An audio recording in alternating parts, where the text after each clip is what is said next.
Well, hi, everybody. I'm Don Stewart, and welcome to our second broadcast of the day of breaking news for this Monday, the 13th day of May, 2024. This evening, Israel now has moved from Memorial Day to Independence Day, and tomorrow, May 14th, marks the 76th anniversary of the founding of the modern state of Israel.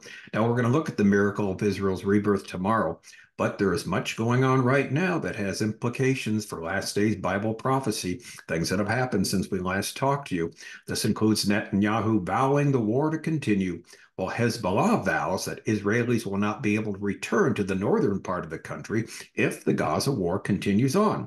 Hamas has claimed somehow to have lost contact with those guarding four of the hostages, and we have two stories that make it clear that our world is heading towards the predicted globalism that the Bible foresees for the last days. All right, let's get to them. Headline number one: Netanyahu, at a pre-recorded address for Independence Day, said the war is going to continue until victory is reached. He said Israel will fight on to victory. He gave a videotaped speech during a pre-recorded ceremony in Jerusalem, marking the beginning of Israel's 76th Independence Day. He said, "This is not an ordinary Independence Day. The war is still being fought. Many of our brothers and sisters are still being held in the dungeons of Hamas, their families suffering terribly. We will bring all of them home, those who are dead and those who are alive," he said. Then he went on to say that he was told by families of the fallen and the wounded that their sacrifice would not be in vain. He was told to carry on to the end, they tell me, and that is what we will do, I promise.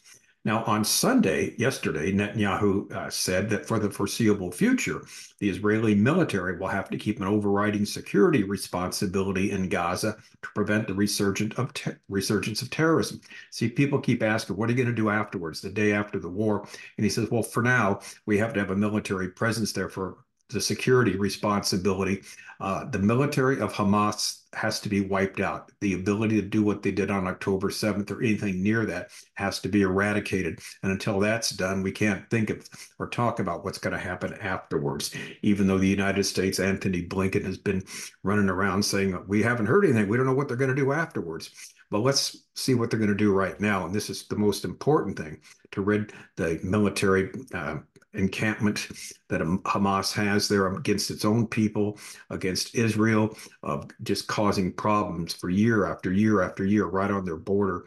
And it's about time they are eradicated, and that's what they're planning to do. Now, in northern Israel, remember, that is which borders Lebanon. Gaza's in the south, Lebanon's in the north, and Hezbollah, which is in southern Lebanon, their client state of Iran. They're one of their surrogates.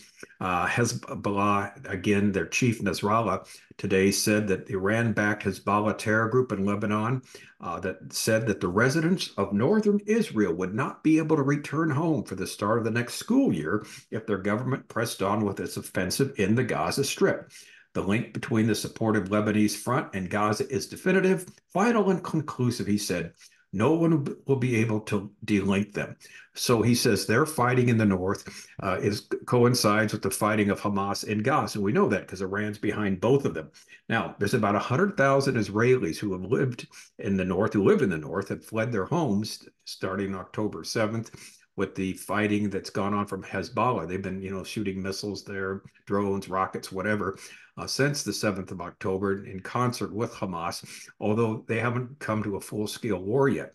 However, sooner or later, something has got to give. Israelis cannot continue to live this way. 100,000 people displaced from their homes. And as we said the other day, they're actually shooting at the homes there in right in the northern part of the country, Kiryat Shmona, one of the cities there. They hit that and destroying houses, destroying buildings with nobody living there, just to make sure that the people won't have a whole lot to come back to. And so, like we said, sooner or later, this has got to end.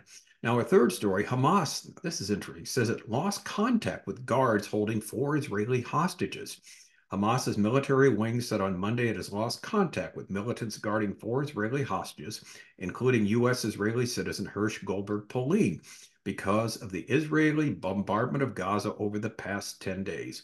Goldberg Polin, who previously pleaded to Israeli Prime Minister Netanyahu for his release in a videotaped message published by the group in late April, is one of more than 250 Israelis and foreigners kidnapped by Hamas terrorists on October 7th massacre 132 are still unaccounted for, being held or just have died. We just don't know. So the question is, should we believe these liars? Who knows? They are possibly setting us up with claims that most of the hostages died through Israeli bombardment, when most likely most of them were killed, murdered by their Hamas captors. We just don't know.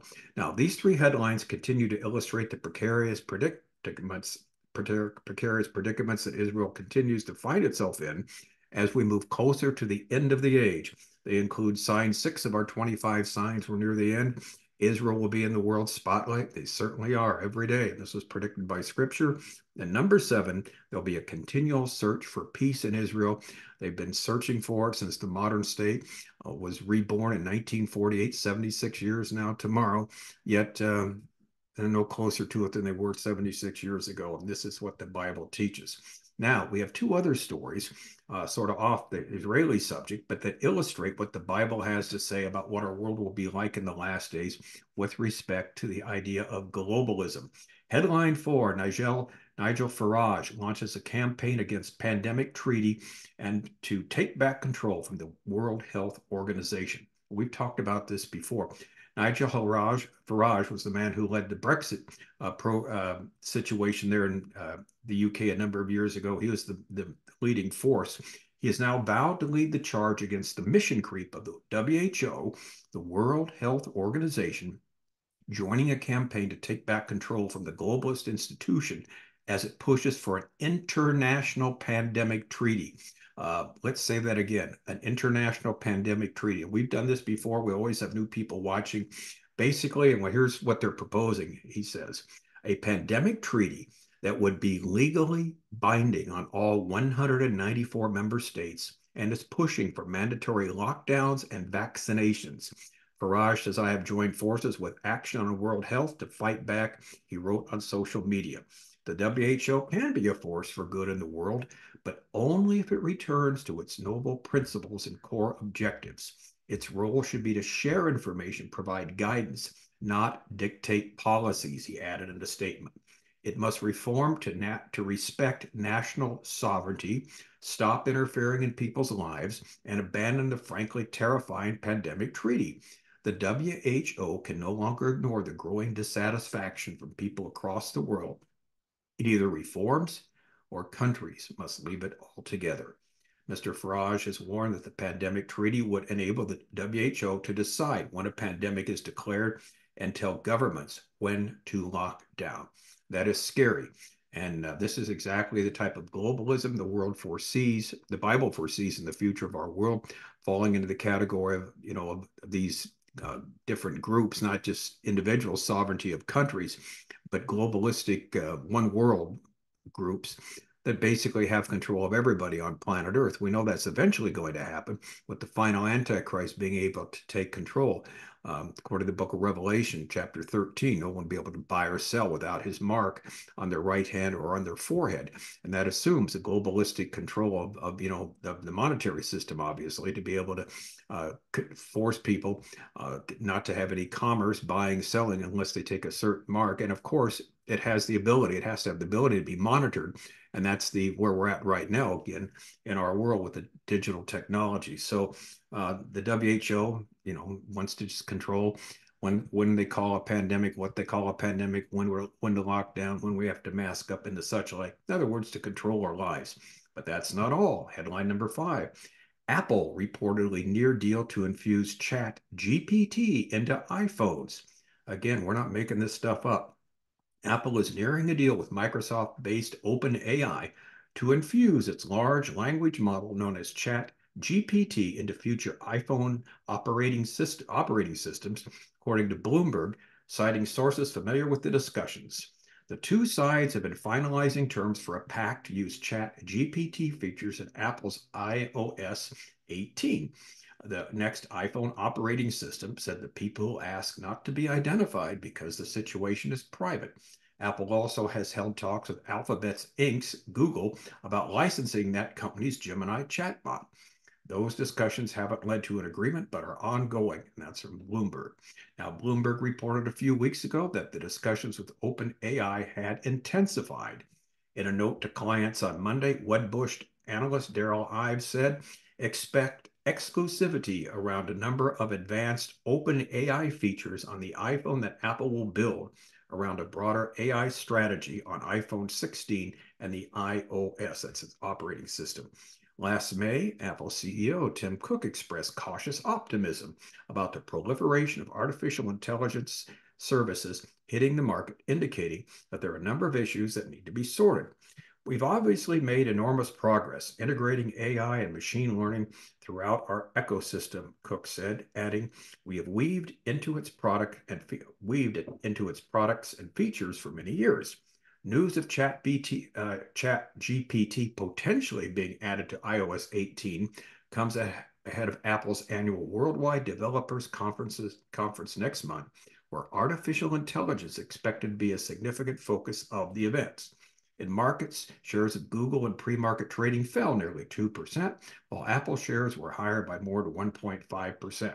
Now, ChatGPT is set to become mass adopted across iPhones worldwide, as long as the user updates the operating software, and there are more than 2 billion active Apple products, iPhones, iPads, Macs, and other hardware devices like the computer I'm looking at, the Zoom program I'm doing, and my iPad. I read the notes from here every time when we give you breaking news. And so the idea is the Chat GPT, and if you're not familiar with that, the AI system, they're trying to have the answer to everything, a one-stop shop. You want to do a term paper, you don't feel like writing it, well, AI will do it for you.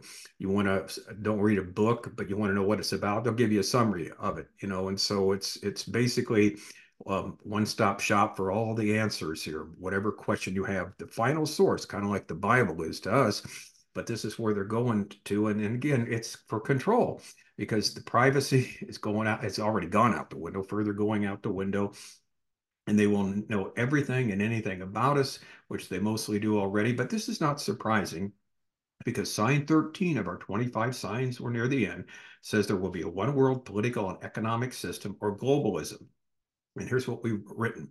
The Bible gives us a preview of what the world will look like in the last days. One of the obvious features we find from Scripture is globalism. In other words, a centralized worldwide system will be created that basically controls the lives of everyone everywhere, though it will be applied in different degrees by the various nations. Therefore, it will be a one world in the sense that everyone everywhere will participate in such a system, whether or not they are united into one centralized governing body. The need for such a system will come about from a number of difficulties that humanity will face, and this is supposed to be the answer to famine, to poverty, and the such like. Globalism, that's going to be the answer. All right, so to sum up, all these signs now occurring simultaneously, as we see from different predictions of Scripture, amazingly are falling into place. And of course, the most important one of all of our 25 signs, sign 3, Israel will miraculously return to its ancient homeland in the last days. And tomorrow is the 76th anniversary of that fabulous, amazing prophecy finding its literal fulfillment in our world in our time. All right, I'm Don Stewart. We'll be with you tomorrow talking about the 76th anniversary of the modern state of Israel's rebirth and the implications of that. Until then, as always, may the Lord richly, richly bless.